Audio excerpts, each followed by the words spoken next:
Je vous le disais dans les titres, notre invité ce soir est Olivier Besancenot, membre de la direction du nouveau parti anticapitaliste. Bonsoir. Bonsoir. Des manifestations d'artisans, de commerçants, d'agriculteurs, la campagne des Restos du Cœur qui recommence. On voit qu'il y a une crise qui s'installe, qui dure. Est-ce que tous ces mouvements, quels qu'ils soient, vous paraissent légitimes ?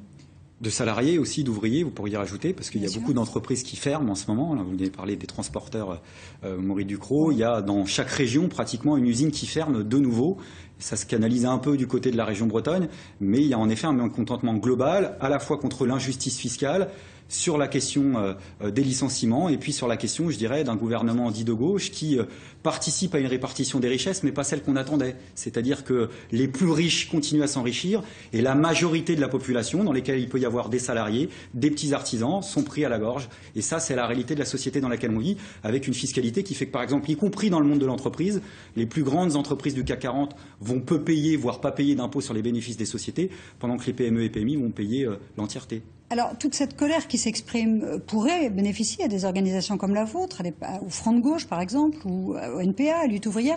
Et pourtant, on a l'impression, dans les sondages, qui ne sont que des sondages, certes, que c'est plutôt le Front national qui en profite. Mais écoutez, en l'absence de confiance collective, de lutte collective victorieuse, on sait que c'est la peur qui s'installe. Et la peur est plutôt mauvaise conseillère. L'histoire est là pour nous le rappeler. Maintenant, c'est une course de vitesse. Moi, je ne suis pas là pour m'apitoyer. Une course de vitesse entre le mouvement ouvrier et puis la droite radicale et l'extrême droite. Quel est le problème politique? C'est que depuis qu'Hollande est là, avec une politique qui est menée, qui est finalement dans la droite lignée de celle de Sarkozy, on entend très très fort la droite et l'extrême droite. Du côté de la gauche non gouvernementale et du mouvement ouvrier, des fois ça bégaye. Donc nous, au NPA, on est là pour proposer de rassembler toutes les forces anticapitalistes dans une opposition assumée, cette fois-ci à la gauche du gouvernement. Et c'est pour ça qu'on est présent dans toutes les mobilisations sociales et qu'on fait y compris des propositions au moment des élections pour pouvoir se fédérer dans ce sens-là. Alors ce soir, je le disais, vous êtes à la Maison du Peuple de Poitiers pour exposer vos réponses à la crise et pour lancer une souscription parce que le NPA manque d'argent, une situation qui est due au mauvais score aux dernières élections.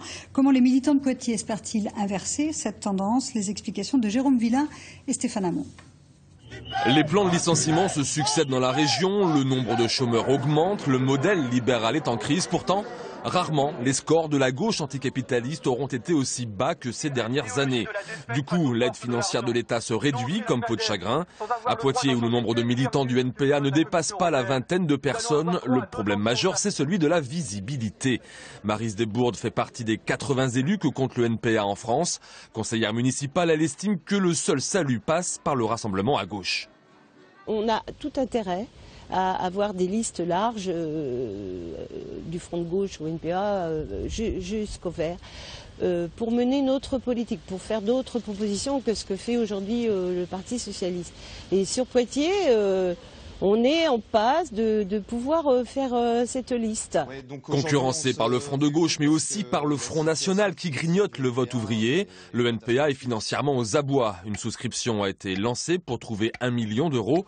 Pour cela, un clip au ton provocateur et décalé a été réalisé avec, dans le rôle principal d'un braqueur, Olivier Besancenot. 1 million d'euros pour le NPA. Le NPA? Oui, le nouveau parti anticapitaliste, Liliane. Ça vous rappelle rien? L'ancien porte-parole de nouveau sur le devant de la scène pour sauver son parti. Au NPA, on n'a pas d'argent, mais on a de l'humour. Putain, finalement, c'était pas un bon plan. Braquer les riches, c'est pas la solution, mais leur prendre plus d'argent, c'est quand même ce que vous préconisez et ce que vous demandez à un gouvernement de gauche.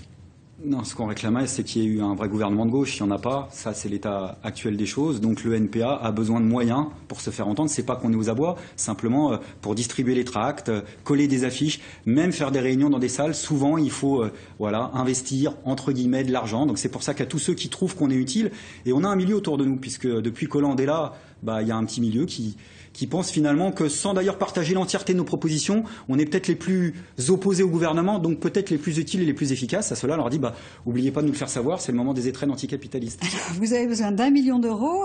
L'UMP a réussi à en récolter 11, il y a peu. Vous pensez y arriver? C'est pas la même. Voilà, on n'a pas le bras aussi long. En tous les cas, oui, on s'est fixé jusqu'au mois de février pour le faire. On n'a pas les mêmes relais, mais on a bon espoir, parce que de toute façon, le contexte social est aussi un petit peu en train de changer, parce que là, coup sur coup, on a vu ce qui s'est passé en Bretagne, des mobilisations sociales, d'abord et avant tout, sur la question des licenciements. On a vu aussi des lycéens débouler dans les rues pour contester la politique de Valls. Donc ça veut dire que rien n'est fini et notre pays il est plein de surprises. Et nous, on a l'espoir justement que de ces mobilisations sociales, la peur change un petit peu de camp. Merci beaucoup, Olivier Besancenot, d'avoir accepté notre invitation. Je rappelle que vous tenez donc une réunion publique ce soir à la Maison du Peuple de Poitiers à 20h30. Merci. Merci à vous.